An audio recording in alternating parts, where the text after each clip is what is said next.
গুড্ডি, একে জেঠুমনি তুমি আবার এসেছো কেন বলো তো? বারবার এভাবে আসার তো কোনো দরকার নেই। যা খবর হবে সবটাই তোমাকে জানিয়ে দেওয়া হবে। না না, আমি না এসে পারলাম না। আসলে তোর মাম্মা একটা কাণ্ড করেছে। কি কাণ্ড বলো তো? এটা রাখ। ফোন দিয়ে আমি কি করব? এটা হচ্ছে ওই মেয়েটার ফোন। কোন মেয়েটা? তোর মেয়ের ফোন। অবশ্য তোকে আর হ্যাঁ, ওকে আমি আমার মেয়ে বলে আর মনেই করি না। মনে করারও কথা না। শোন, ওই যা যা কথাবার্তা হয়েছে এর মধ্যে সব রেকর্ড করা আছে। ওর তো অটো রেকর্ডিং আছে, ওই রেকর্ড হয়ে গেছে, বুঝলি তো। তো তো ফোনটা ভুলে ফেলে গিয়েছিল। তোর মাম্মামে মনে হয়েছে যে ফোনটা আমাকে এনে দিয়েছে। কি মনে হয়েছে কে জানে। এসে বললো, দেখো এর মধ্যে তোমাদের কাজের কিছু আছে কিনা, দেখো হয়তো গুড্ডির ভালোও কিছু হতে পারে। তো আমি অন্যায় করেছি, ফোনটা খুলে, ওটা তো লক করা ছিল না। কিন্তু রেকর্ডিংটা শুনে না আমি তাজ্জব হয়ে গেছি। আর তখনই আমার মনে হয়েছে এই ফোনটা আজই তোকে এনে দেওয়া দরকার। এতে ওই যা যা প্ল্যান প্রোগ্রাম করেছে সব সব আছে। আর ওর যে কিছুই হয়নি, অঙ্কুশ যে ওর কিছুই করেনি, সেটা একেবারে পরিষ্কার আছে। আর আমার মনে হয় না তোর আর কোনো প্রমাণের দরকার আছে। আমি ভাবতে পারছি না। মাম্মাম মাম্মাম আমার জন্য এত কিছু করেছে। হ্যাঁ, মামা মুখে তো কিছু বলেনি, কিন্তু ভেতরে ভেতরে কষ্ট পাচ্ছিল। গিয়েছিল তো তোর বিয়েতে, সবকিছু তো দেখে এসেছে। আসলে ও নিজেও তো একজন মেয়ে, তাই মনে হয়েছে যে আরেকটা মেয়ের মাথায় সিঁদুর উঠলে সেটা যদি টেনে হিঁচড়ে কেউ মুছে দিতে চেষ্টা করে, সেটা সহ্য করা যায় না। তোর মাম্মামেরও হয়তো তাই হয়েছে। আর সেই জন্যই তোর মাম্মাম শেষ পর্যন্ত চেয়েছিল যে তোর সংসারটা অক্ষয় থাকুক।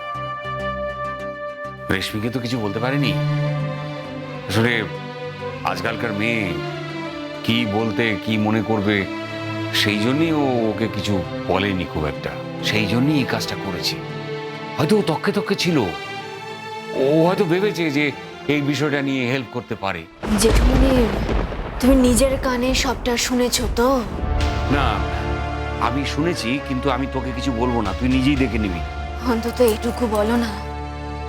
পরিষ্কার করে এটা কি বলা আছে যে আমার অঙ্কুশ কিছু করেনি? দেখ, আমি কিছুটা শুনেছি, তারপর আর শুনিনি। কিন্তু ওইটুকু শুনেই আমি বুঝতে পেরেছি যে এখানে এটা হচ্ছে সেই অস্ত্র যাতে সব আছে, সব।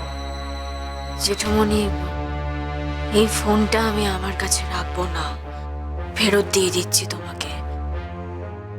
নয়তো আবার চুরির অভিযোগ কিংবা তোমাকে অন্যভাবে ফাঁসিয়ে দিতে পারে। তুমি দাঁড়াও, আমি সবটা ট্রান্সফার করে নিই, করে এক্ষুনি তোমাকে দিয়ে দিচ্ছি।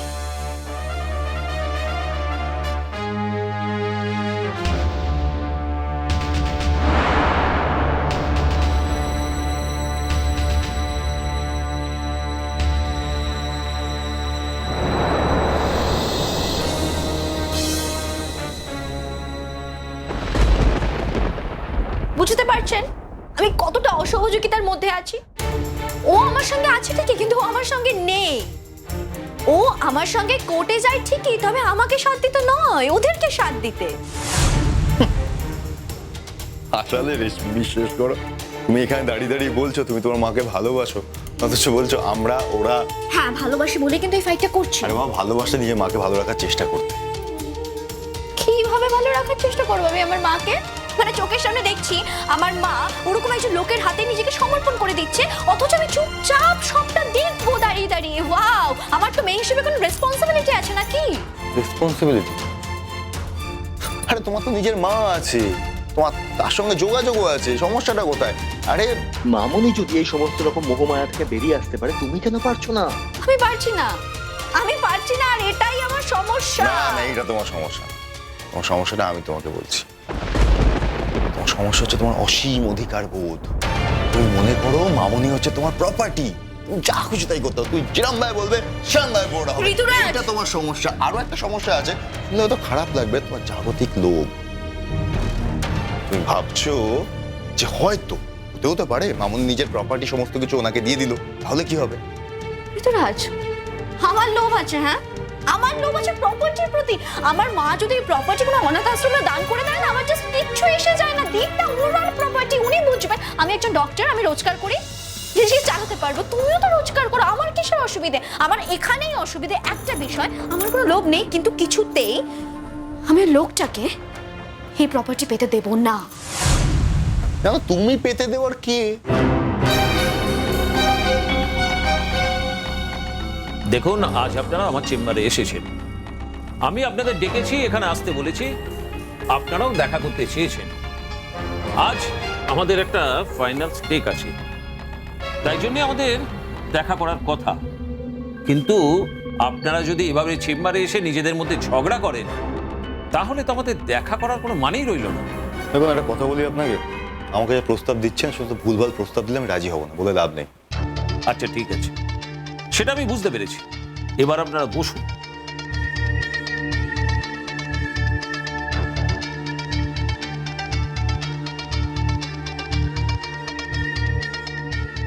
আপনি ভাবছেন কেন যে আমার কাছে ডকুমেন্টস নেই?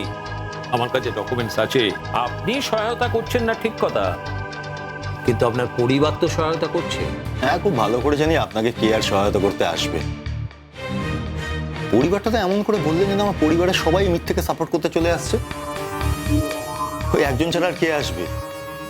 যে লোকটা চিরকাল কোনোদিন মামুনিকে ভালো চোখে দেখেনি, ও ছাড়া আর এই সমস্ত বাজে কাজ করতে কে আসবে?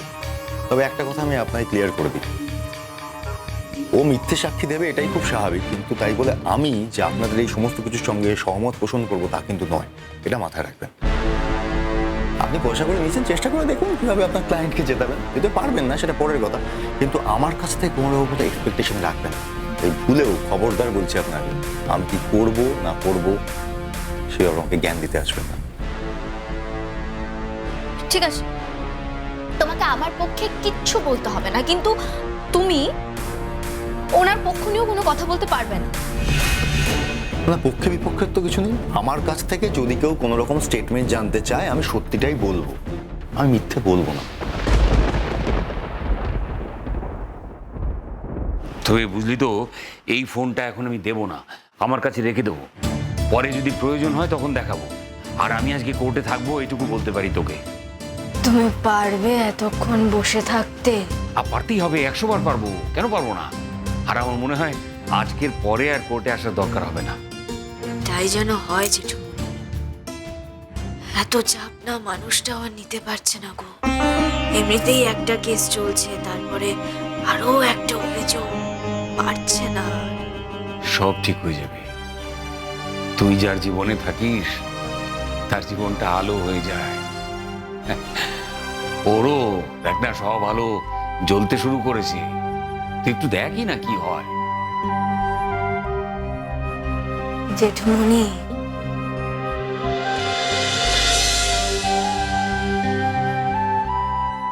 আমায় আশীর্বাদ করো।